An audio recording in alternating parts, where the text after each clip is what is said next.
Good afternoon and welcome to the Midday News. I am Kayode Adebayo. Osun State Office of Independent National Electoral Commission (INEC) and some elements in the PDP.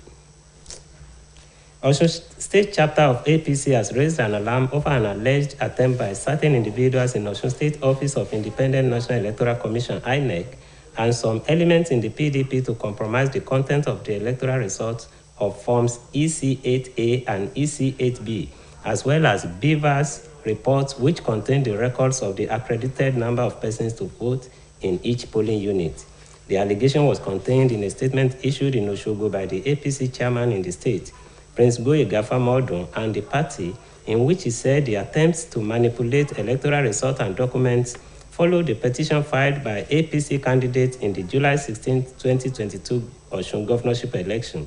Mr. Adegboyega Oyetola, against the declaration of the PDP candidate, Senator Ademola Adeleke, as the winner by INEC.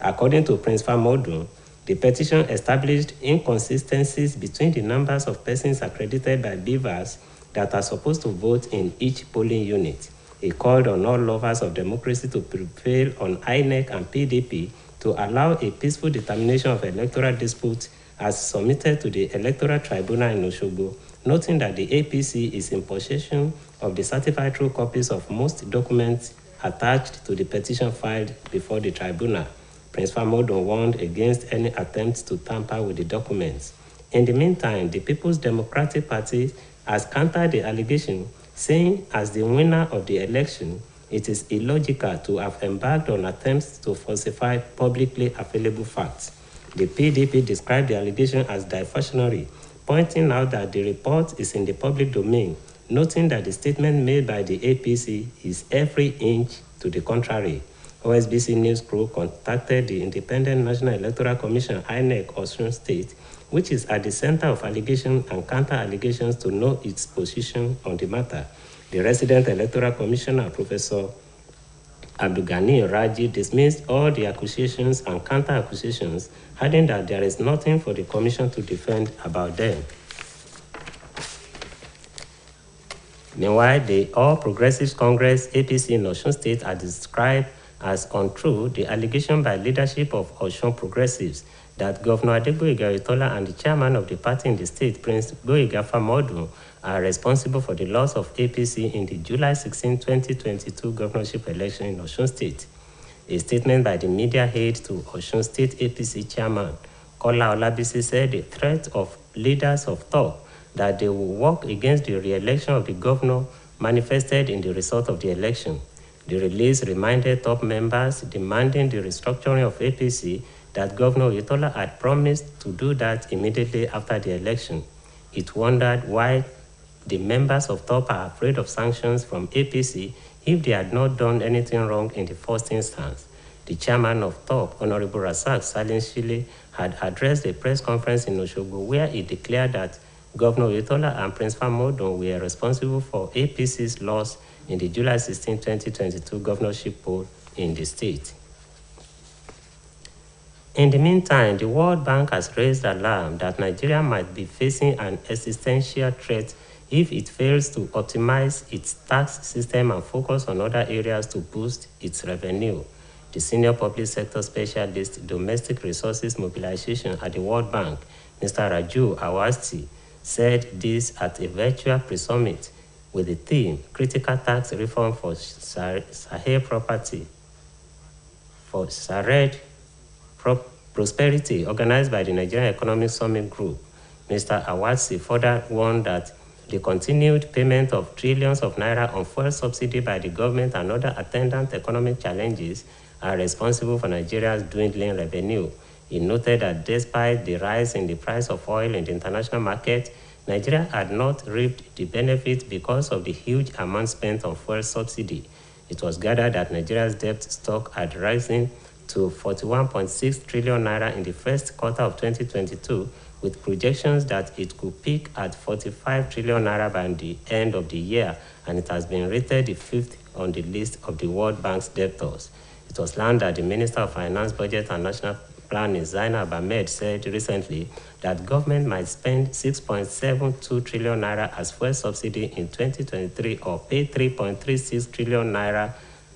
to mid-2023 if the subsidy regime was to end in May 2023. She also added that the nation was battling with revenue problems which had compelled the government to keep borrowing.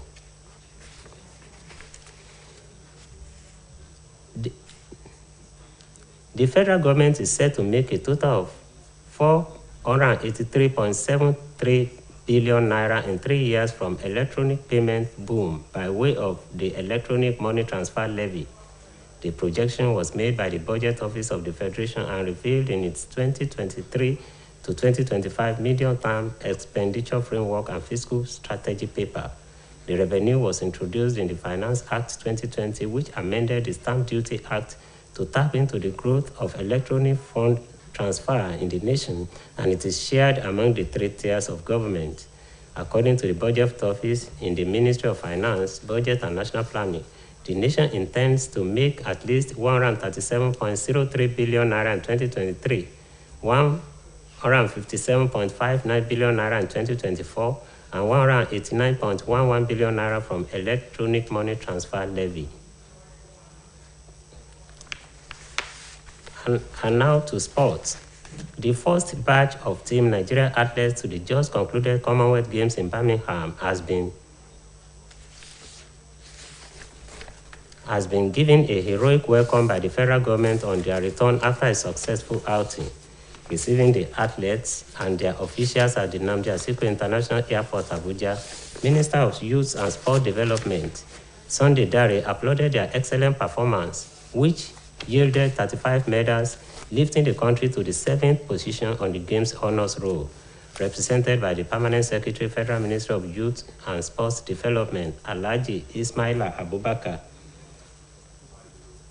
The minister expressed joy on behalf of the country over their outstanding achievement, which was the first in the history of the nation. The Permanent Secretary was represented by the Director of National Sports Festival and Parasports Department of the Ministry, Mr. Peter Nelson, reiterated his commitment to ensuring the realization of the present administration's policy thrust in the area of youth and sports development. Speaking on behalf of the athletes, the 2-time Commonwealth gold medalist and Tokyo 2020 silver medalist Blessing Oborodudu thanked President Muhammadu Buhari for his support to the team, describing him as the father of sport in contemporary Nigeria. And on the foreign scene, the anti-government protesters in Sierra Leone have clashed with police in the streets of capital Freetown as tensions over the rising cost of living turned deadly in the nation. Vice President Mohamed Jallow announced that lives of both policemen and civilians are lost without giving further details. The protesters demanded the departure of President Julius Maada Bio, who was elected in 2018 and still has 10 months left in his term.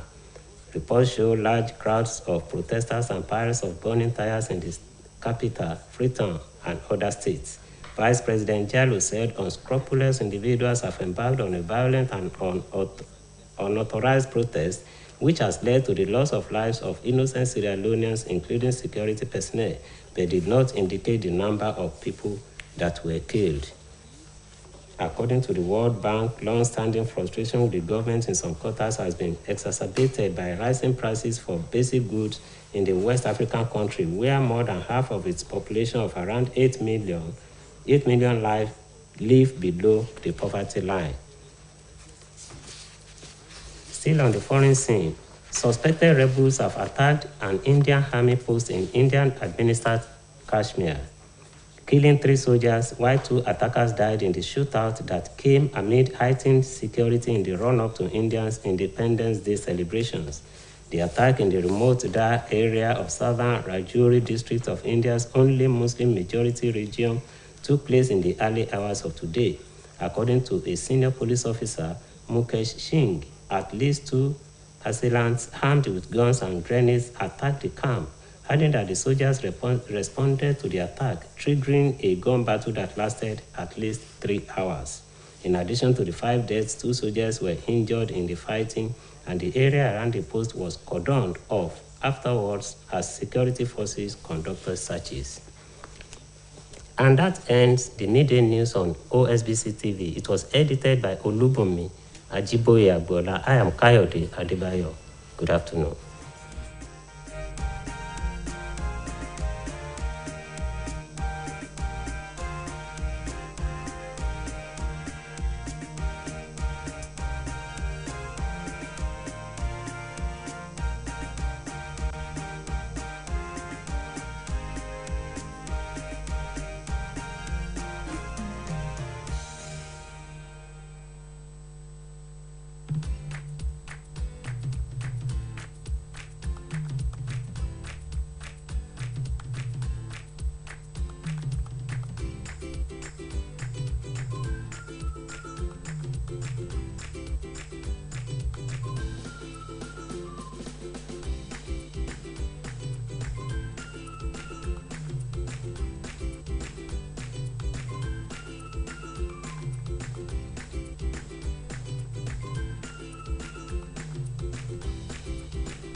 ẹ má ṣe dàdọ̀tí sójú pópó ìdọ̀tí sínú kọ́tà ẹ má ṣe dàdọ̀tí sójú afárá ìdọ̀tí sínú rívà ẹ má ṣe dàdọ̀tí sílé onílé ìdọ̀tí sójú títì ẹ má ṣe dàdọ̀tí sójú àgbàrá. ẹ jẹ́ ká ṣàmì lọ́dún èyí a ò ní ríjà omi ẹ jẹ́ ká ṣàmì lọ́dún èyí a ò ní ríjà omi àfọwọ́fà ló pọnú ṣẹlẹ̀ oníyàlé àwọn tó kàn ló mọ̀ lọ́lá olúwa ibi òní kan wá ìkìlọ̀ rẹ o everybody ẹ wá gbọ́ òwe ìkìlọ̀ rẹ o everybody ẹ wá gbọ́ òwà ṣe ti gbọ́ ẹ má ṣe dàdọ̀tí sójú pópó ìdọ̀tí sínú kọ́tà ẹ má ṣe dàdọ̀tí sójú afárá ìdọ̀tí sínú rívà ẹ má ṣe dàdọ̀tí sílé onílé ìdọ̀tí sójú títì ẹ má ṣe dàdọ̀tí sójú àgbàrá. ọ̀gbẹ́ni káftó ńlá gbogbo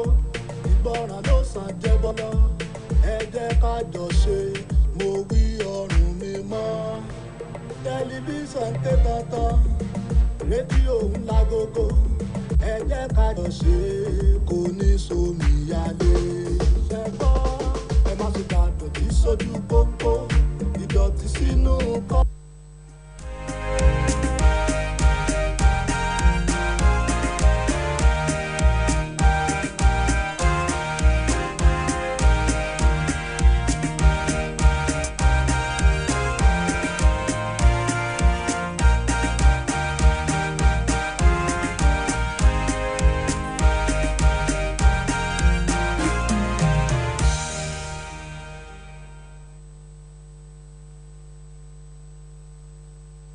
Asán ìròyìn ọjọ́ kan rí òun làmú wá fún yín Ọláwùmí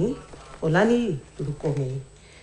Ẹgbẹ́ òṣèlú All Progressives Congress nípínlẹ̀ Ọ̀ṣun ti kẹ́gbàjarè lórí bí wọ́n ṣe ní àwọn kan níléeṣẹ́ ẹ̀ka ètò ìdìbò ní orílẹ̀-èdè yẹ̀ka tìpínlẹ̀ Ọ̀ṣun àtàwọn míì nínú ẹgbẹ́ òṣèlú PDP ń gbìyànjú láti ṣe màkàrúrò nípa fọ́ọ̀mù tó wà fún èsì ìbò tí wọ́n pè ní EC8A àti EC8B tó fi mọ́ àbọ̀ ìròyìn torí ẹ̀rọ tó ń sọ ojúlówó ìka àti ojúlówó olùdìbò nípa ẹ̀kúnrẹ́rẹ́ àwọn tó forúkọ sílẹ̀ lákòókò ìbò àti láti yúnìtì kọ̀ọ̀kan. Ẹ̀sùn yìí jẹyọ nínú àtẹ̀jáde tí alága ẹgbẹ́ òṣèlú APC nípínlẹ̀ Ọ̀ṣun ọmọọba Gbóyèga Fámọ́dún àti ẹgbẹ́ òṣèlú rẹ̀ fi síta pẹ̀lú àlàyé pé ìgbésẹ̀ àti ṣe mọ̀kàrúrù náà ló wáyé lẹ́yìn tí olùdíje fún ipò gómìnà lásìkò ìbò tó kọjá lọ́jọ́ 16 oṣù keje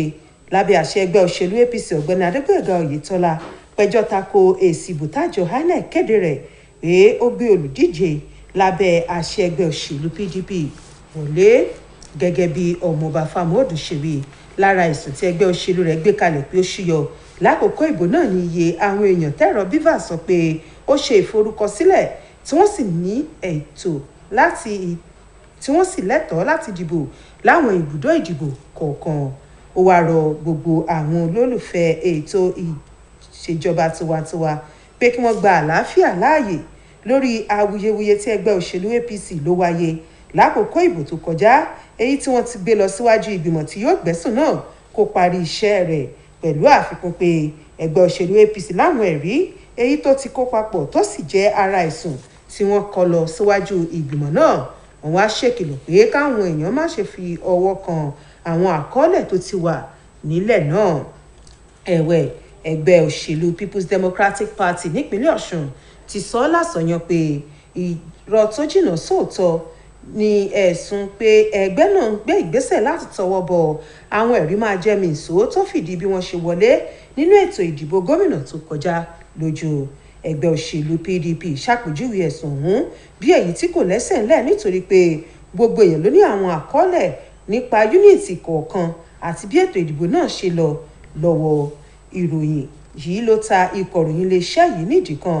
láti ṣe àbẹ̀wò sọ́fíìsì àjọ elétò ìdìbò nípínlẹ̀ Ọ̀ṣun lọ́nà àti gbọ́ èrò wọn nípa ẹ̀sùn tí wọ́n fi kàn wọ́n. Àmọ́ nígbà tó ń fèsì, alámòjútó ètò ìdìbò nípínlẹ̀ Ọ̀ṣun ọ̀jọ̀gbọ́n Abdulgani Raji ní irọ́ tó jìnnà sóòótọ́ lẹ́sùn tí wọ́n fi kan àjọ rẹ̀, èyí tó ń darí pẹ̀lú àfikún pé kò sí nǹkan kan tí wọ́n béèrè lórí àbájáde ìbò náà tó kọjá tí àjọ ọ̀hún kò ní lè ṣàlàyé lórí rẹ̀ lẹ́kùnrẹ́rẹ́. Ẹgbẹ́ òṣèlú All Progressives Congress nípínlẹ̀ Ọ̀ṣun ti ṣàpèjúwe àhesọ ọ̀rọ̀ kan tí orúkọ àrí ẹgbẹ́ tí wọ́n pè ní the Ọ̀ṣun Progressive Top sọ pé gómìnà Adégbóyèga Oyètọ́lá àtàlága ẹgbẹ́ òṣèlú APC nípínlẹ̀ yìí ọmọọba Gbóyèga Fámọ́ọ̀dù ni wọ́n ṣokùnfà bí ẹgbẹ́ òṣèlú APC kò ṣe rọ́wọ́ mú nínú ìbò gómìnà tó wáyé kọjá lọ́jọ́ 16 oṣù tó kọjá nípínlẹ̀ Ọ̀ṣun. Nínú àtẹ̀jáde tí olùrànlọ́wọ́ ètò ìròyìn fálága ẹgbẹ́ òṣèlú APC nípínlẹ̀ yìí Kọ́lá Ọlábísí fi síta lórúkọ ọmọọba Fámọ́ọ̀dù jẹ́ kó yé ni pé ohun táwọn aṣáájú ikọ̀ TOP sọ pé àwọn yóò ṣiṣẹ́ tako jíjáwé olúborí gómìnà fún sáà kejì ló farahàn. Àtẹ̀jáde náà mú wá sírántí ohun táwọn ikọ̀ TOP ń pè fún pé kí àtúnṣe wà nínú ẹgbẹ́ náà tí gómìnà sì ti ṣèlérí láti ṣe bẹ́ẹ̀ lẹ́yìn ìdìbò. Ó ní ìyàlẹ́nu ló jẹ́ pé àwọn igun TOP wọ́n bẹ̀rù ìjìyà látọ̀dọ̀ ẹgbẹ́ òṣèlú APC lórílẹ̀‐èdè yìí bí kì bá ṣe bẹ́ẹ̀ wọn bá ti mọ̀ ṣe bí ẹni tí ó jẹ́ ẹni tí ara ń fu ṣáájú lálága agbọ̀n kan ọ̀hún tí wọ́n pè ní TOP Honourable Razak Saleh-Shile ti sọ níbi ìpàdé oníròyìn kan tó wáyé lọ́ṣọ̀gbọ̀ pé gómìnà Oyètọ́lá àti ọmọọba Fámọ́ọ̀dù ló ṣokùnfà ohun tó ṣẹlẹ̀ sẹ́gbẹ́ òṣèlú náà nínú ìdìbò tó wáyé kọjá nípínlẹ̀ yìí, ṣùgbọ́n tẹ́gbẹ́ òṣèlú APC ní ikọ̀ TOP gan ni romi tó ń lù lábẹ́nú lórí ọ̀rọ̀ yìí.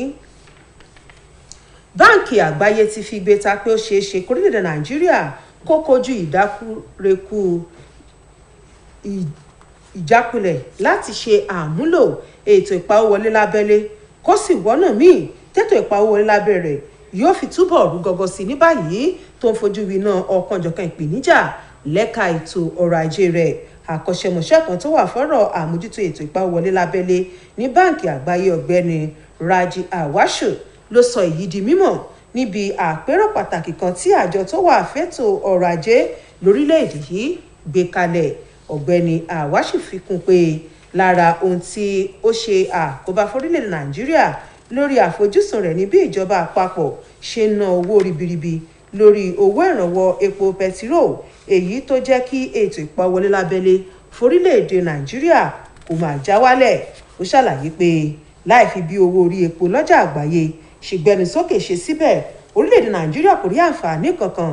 látàrí òbítíbitì owó tó ń ná sórí owó ìrànwọ́ orí epo pẹtiró. Ìwádìí fi hàn pé bí gbèsè torílẹ̀‐èdè Nàìjíríà ti jẹ ti fò fẹ̀rẹ̀ sí tírílíọ̀nù 41 àti díẹ̀ náírà lọ́dún yìí tó ìṣeéṣe kó tún gbẹnu sókè sí di bíi tírílíọ̀nù 55 kọ́dún yìí kó tó di pé yóò parí. Ìjọba àpapọ̀ ti parí ètò nídìí àti jẹ́ kí èròǹgbà rẹ̀ ó jọ lórí bí yóò ṣe máa rí owó tó tó bílíọ̀nù lọ́nà ọ̀rìnlénírínwó ó lé díẹ̀ náírà pa wọlé lábẹ́lé látàrí owó táwọn èèyàn bá ń san síta látòrí ẹ̀rọ ayélujára. Àkànṣe iṣẹ́ náà lọ́fíìsì tó wà fún ètò ìṣúná ìjọba àpapọ̀ gbé kalẹ̀ láti lè ṣe àgbéyẹ̀wò bí nǹkan ṣe ń lọ sí bẹ̀rẹ̀ látọdún 2023 sí 2025. Ìlànà ìpawówọlé yìí ni wọ́n gbé kalẹ̀ lábẹ́ òfin ètò ìṣúná ilẹ̀ yìí tọdún 2020 èyí tí wọ́n ṣàtúnṣe sí látòrí owó táwọn ilé ìfowópamọ́ ń yọ kí ìdàgbàsókè sì dé bá ìlànà lílo ẹ̀rọ ayélujára. Gẹ́gẹ́ bí ẹ̀ka tó wà fétò ìṣúná ṣe wí, iléeṣẹ́ tó wà fétò ìṣúná àti ààtò ló ti ṣe àpapọ̀ iye tó yẹ kó rí ó kéré tán lọ́dún 2023 èyí tó tó bílíọ̀nù lọ́nà 40 ó dín díẹ̀ náírà. Lọ́dún 2024 òun ló wà láàrin bílíọ̀nù lọ́nà 140 ó dín díẹ̀ náírà, nígbà tí tọdún 2025 sì wà láàrin bílíọ̀nù lọ́nà 100 lé tí wọn yóò máa rí látara owó tí wọn yóò máa yọ lórí bí àwọn èèyàn bá ṣe san owó síta nílànà ayélujára.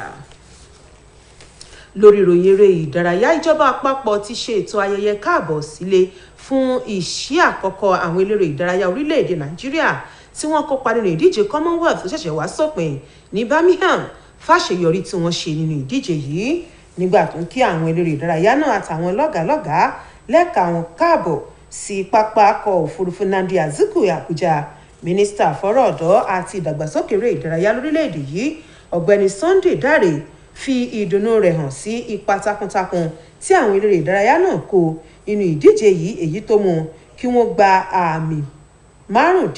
45 èyí tó mú kórílẹ̀ Nàìjíríà wà nípò keje nínú àwọn orílẹ̀-èdè tó gba àmì ẹ̀yẹ níbi ìdíje yìí. Mínísítà fọ́rọ̀ ọ̀dọ́ náà wà ní ẹni tí akọ̀wé àgbà níléeṣẹ́ ọ̀rọ̀ ọ̀dọ́ àti ìdàgbàsókè eré ìdárayá Alhaji Ismaila Abubakar ṣojú fún ni mínísítà náà ti fi ìdùnnú rẹ̀ hàn lórúkọ ìjọba àpapọ̀ fún àṣeyọrí tí wọ́n ṣe nínú ìdíje yìí tó jẹ́ àkọ́kọ́ rú ẹ̀ nínú ìtàn orílẹ̀-èdè Nàìjíríà.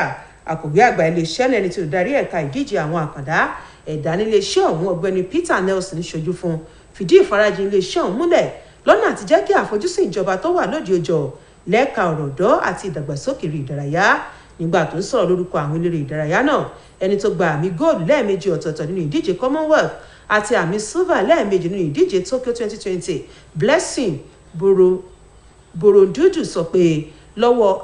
dúpẹ́ lọ́wọ́ ààrẹ Muhammadu Buhari fún àtìlẹ́yìn tó ṣe fún ikọ̀ náà, tó sì ṣàpèjúwe ààrẹ gẹ́gẹ́ bíi bàbá fún ìdíje eré ìdárayá. Nílẹ̀ òkèèrè, àwọn olùfẹ̀hónúhàn tako ìjọba ní Sierra Leone àtàwọn ọlọ́pàá tí wọn lójú tán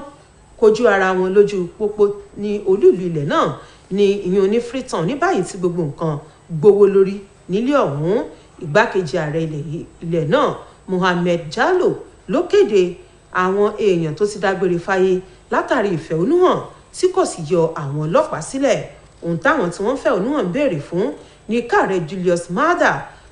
tí wọ́n dìbò yàn lọ́dún 2018 tó sì ní oṣù mẹ́wàá kí sáà ìjọba rẹ̀ tó parí ó fi ipò náà sílẹ̀ lẹ́yọ ṣọ́ka. Ìròyìn fi yé ni pé ọ̀gọ̀rọ̀ àwọn olùfẹ̀hónúhàn ni wọ́n bọ́ sí ojú pópó tí wọ́n sì ń dáná sun táyà lólùlú ilẹ̀ náà Freetown àtàwọn ìpínlẹ̀ míì. Ìgbákejì ààrẹ orílẹ̀-èdè Sierra Leone Jadot ó sọ pé àwọn mọ̀dàrú kan ni wọ́n gọ sábẹ́ ètò ìfẹ̀hónúhàn yìí, èyí tó yọrí sí bí ọ̀pọ̀ ẹ̀mí àti dúkìá ṣe ṣòfò tí kò sì yọ àwọn agbófinró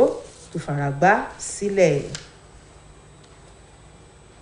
Nínú ìròyìn míì, àwọn kan tí wọ́n fura sí gẹ́gẹ́ bí agbékànjagun ti kọlu ibùdó ológun ilẹ̀ India tó wà ní Kashmir, níbi tí wọ́n ti dẹ́mi ogunlọ́gọ̀ àwọn èèyàn légbodò nígbà tí méjì nínú àwọn agbébọn náà sì gbẹ́mìí mì. Ìròyìn fi yé ni pé ìkọlù náà ló wáyé ní gbèríko kan ní Dhaka lápá gúúsù ẹkùn Rajouri tó jẹ́ pé ó bọ́ sákòókò táwọn mùsùlùmí ṣe ìjọsìn láàárọ̀ òní. Gẹ́gẹ́ bí ìkànnì iléeṣẹ́ ọlọ́pàá ilẹ̀ náà ṣe wí, ó kéré tán àwọn ọmọ ogun agbẹ̀rújagun méjì tí wọ́n dìyàmọ́ra ni wọ́n kọlu ibùdó yìí, tó sì fi kún pé àwọn ọlọ́pàá náà tètè gbéná wojú àwọn tí wọ́n ṣe ìkọlù náà èyí tó wáyé láàrin wákàtí 3 gbáko. Kò ní jù bá lọ lórí ìròyìn ọjọ́ kan rí fún ti àkókò yìí. Kamil Abdulrahim lólóòtú ẹ tó darapọ̀ wọn láago 7 kọjá ìṣẹ́jú 15 nígbà táwọn ìròyìn ìpínlẹ̀ Ọ̀ṣun wà fún yín títí ìgbà náà.